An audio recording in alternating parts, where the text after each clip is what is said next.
just say that when Carlos first asked me to get involved in this, I was completely bowled over.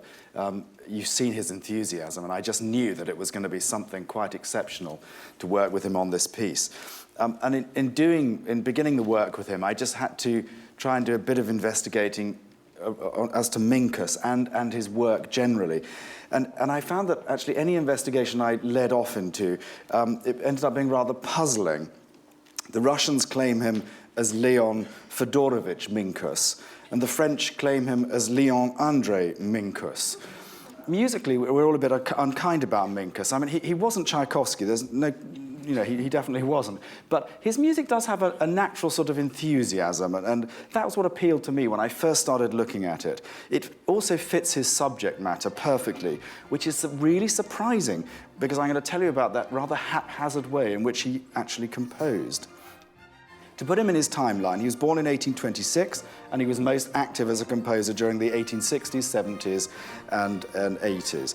And for a reference, Tchaikovsky was born in 1840, wrote Swan Lake in 1875, Sleeping Beauty in 1889, and The Nutcracker in 92. So all of those by Tchaikovsky are after Minkus has done his most important work. So Don Quixote was written in 1869, and at the time it was considered to be quite an achievement, both musically and dramatically, as one of the very first ballets to attempt to show the story as interpreted solely through the medium of dance. When I say it was considered at the time to be an achievement, it's because in the 145 years since that creation, this ballet score, more than almost any others, has been tinkered with by so many people. Other composers wrote several pieces of music to add to Minkus's score, taking out the bits that he had written. And this was generally at the behest of producers, choreographers, and even, I discovered, some powerful dancers requesting a flashy variation or two. The practice of this adding and tinkering even went on during Minkus's lifetime.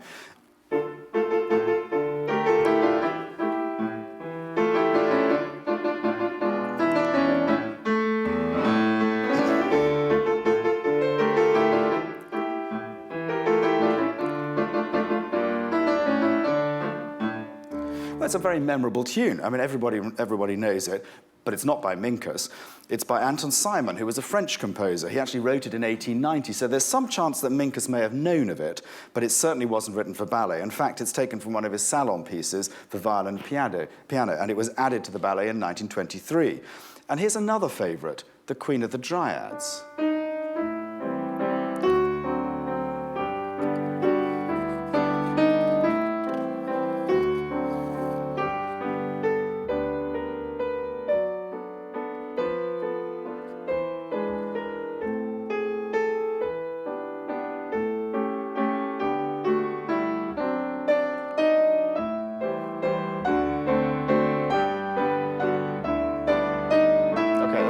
That's enough of that one. That's as much as I love it, it's again not by Minkus. It's this French composer Anton Simon. It's called Souvenir de Davao, and again added in 1923. The Cupid variation, which we absolutely hold dear.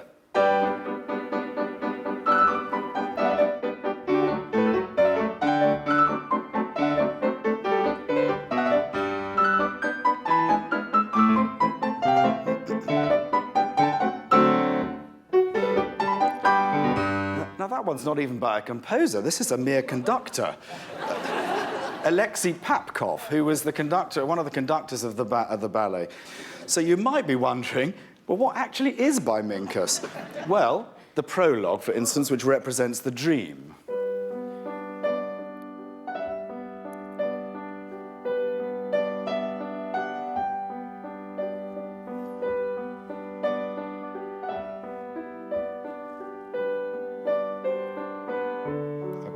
And the following one, which is Basilio and Kitri, a very lovely tune, that is Minkus.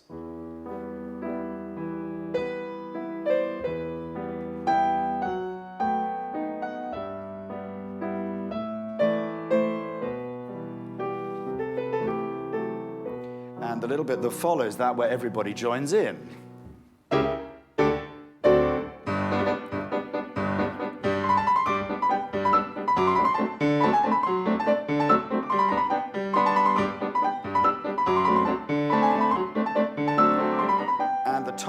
Variation.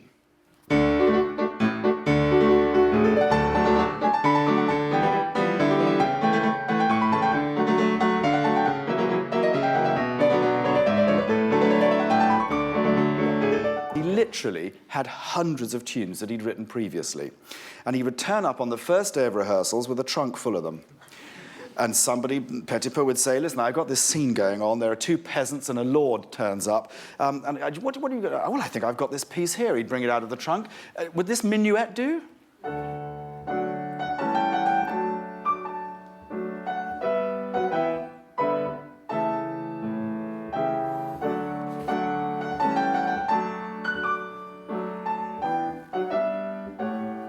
Now, I chose that one as an example. It's obviously in Don Quixote, but it actually appears in every single ballet prior to Don Quixote, until it finally permanently resides in Don Quixote. So it shows that Minkus even borrowed from himself. So how did he become one of the founding fathers of Russian ballet music? Well, he travelled around Europe. He spent some time in Germany, some in France, some in England, and finally moved to St. Petersburg in 1853, where he was appointed conductor of the orchestra owned by Prince Yusupov. In 1939, his grave fell victim to the Nazi practice of exhuming bodies of those they considered undesirable, putting thousands of them in unmarked graves. And Minkus, it turned out, despite his parents having had him educated at a Catholic school, despite the fact that he tried to sell himself as Russian and all of those other things, he was in fact Jewish. And that fact alone must have taken, at the time, considerable effort by the Nazis to find out, because by this time, Minkus was just a footnote in musical history. Now, today we know his music is amongst the most performed in all of ballet. And although his stories are kind of complicated and it's laced with a good degree of sadness and disappointment, his music is a most integral part of the tradition of classical ballet. Even when it says, music by Minkus, and we know that it isn't. Thank you.